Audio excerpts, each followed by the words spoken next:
Stay tuned for your weekly news review on STVS. Good evening and welcome to the news review in English. I'm your presenter, Susan Meenay. It's a big step for foreigners to become a Surinamese citizen. On Thursday, May 15th, Suriname welcomed 50 new Surinamese citizens. They come from Guyana, China, Haiti, Morocco, and India. The largest group are the Guyanese. With this group, the Interior Minister, Edmund Leiles, is strongly convinced that it is a cultural enrichment for the country. Even with the many others who gave up their nationality for the Surinamese citizenship, August last year, the Ministry of the Interior Affairs took the first step to present 241 naturalized persons their documents in a ceremonial event. Those documents are the certificate of the Surinamese nationality, the state decree, the Surinamese ID card, and registration certificate. This enables them to continue to enjoy the public services. They get all the rights and obligations as Surinamese citizens. The bronze bust of Robin Rafales Dobru is finished. Erwin de Vries is proud that he was commissioned to make the sculpture for the Hall of Fame in Cuba, which will be presented during the Fiesta del Fuego. According to him, no one can make a realistic image of a person. He regrets that there is not much value attached to this level of art. In December, Erwin de Vries will celebrate his 85th birthday. De Vries has in his collection sculptures of prominent figures who have no place yet in Suriname, including the late Jagerlat Nachman, Wim Bosverschuur, writer Clark Eckert, the late President Hugo Chavez, and also the poet Gabriel Garcia Marquez. There's also a bust of the Surinamese founder of Mangli in clay. The image of Dobru is in bronze because the material will last for years. Erwin de Vries has several paintings and other works of art in his name. Some are in Rijksmuseum in Amsterdam.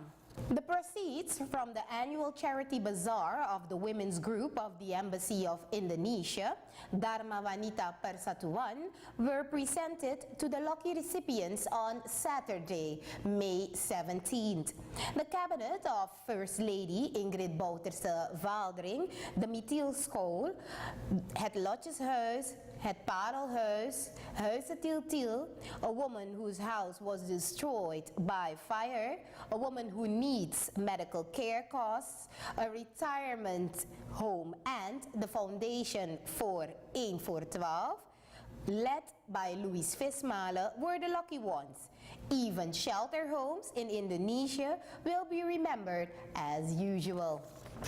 The International Monument of the Unknown Child will also come in Suriname, a monument in which 35 life-size stones from different parts of the world are put together in a circle of life, can be seen in the province of Arnhem in the Netherlands. The heart of this circle is formed by a rose. The rose represents love and transience of life. Suriname is chosen as country because of the history of these two countries, said Kiki Geurts.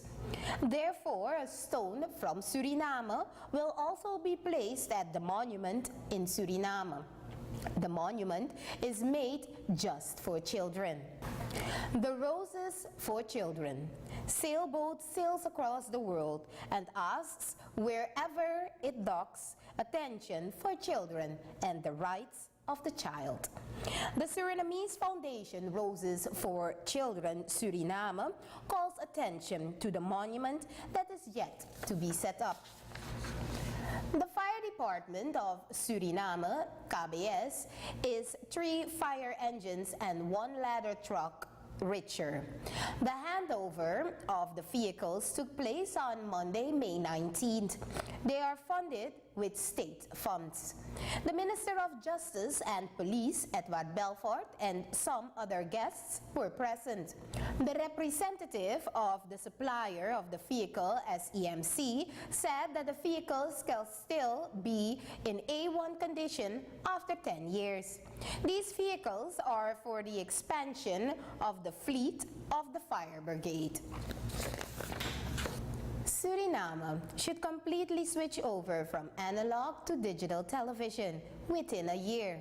The Ministry of Transport, Communication and Tourism, TCT, and the Telecommunications Authority, Suriname, held a seminar on Tuesday, May 20th. The purpose of the seminar was to inform television's license holders about the adjustments of the equipment, the potential for investments and adjustments. According to TCT Minister Falici Pinas, it's about modernizing the system so that the flow of information to all parts of the country would be possible. Digital television is the recording of video images with digital equipment. The images are processed by computers and then sent to the broadcasting masts. The Inter-American Development Bank, IDB, held on Tuesday, May 20th, for the 4th time the Conference Caribbean Civil Society Forum. Several organizations from the Caribbean who already have collaborated with the IDB participated in this forum. It is intended to evaluate the cooperation between the organizations. The Vice President of the IDB, Roberto Fulutuni, sees the meeting as a foundation for further cooperation. For the Governor of the Centrale Bank of Suriname, Gilmore Hoefdraad, the triangle symbolizes the cooperation between the organizations, the IDB, and the government. Hoefdraad gave an account of the investment of the IDB in Suriname. A national forest monitoring plan is of great importance not only for Suriname, but also for countries in the region.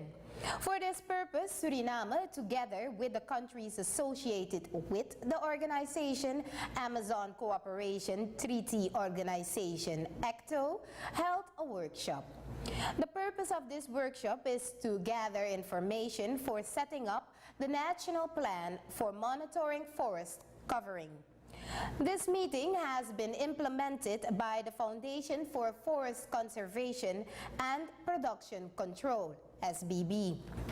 This ACTO project is designed to contribute to improved governance in relation to deforestation and change in slow and sustainable forest management. The ACTO countries are Suriname, Bolivia, Brazil, Ecuador, Peru, Guyana, and Venezuela. The new drugs brought to Suriname for the treatment of HIV and AIDS appeal to infected patients. That's the conclusion of Etnel Pengel, chairwoman of the Double Positive Foundation. For 2 months now, the new drugs are available. Patients no longer have to take the antiretroviral drugs 2 to 3 times daily, but once per day. Despite this development, there are still HIV patients who are registering for medical treatment. This raises concerns for Pengel. This month, the activities in the framework of World AIDS Day on December 1st came to an end. In this regard, there are a series of activities planned for the month May. The focus will not only be aimed at Paramaribo, but also on the districts. This weekend, the foundation organized a walkabout in Mungo. Pengel reports that the zero positive patients will present a petition next week to the Speaker of Parliament, Jennifer Simons. With that, they hope to get attention to their needs. The Foundation Training Institute for the Trade Union Movement in Suriname, CIFES, has left its mark on the trade union movement in Suriname, so says Victor Jones, director of the institute. Over the years, the CIFES has become one of the largest trade union schools in the region. According to Jones, it's impossible to imagine a trade union movement without the CIFES. Wednesday, May 12th, was a special day for the organization. It was the 45th anniversary of the foundation. That concludes our news review in English. Thank you for watching. I'm Susan Lena.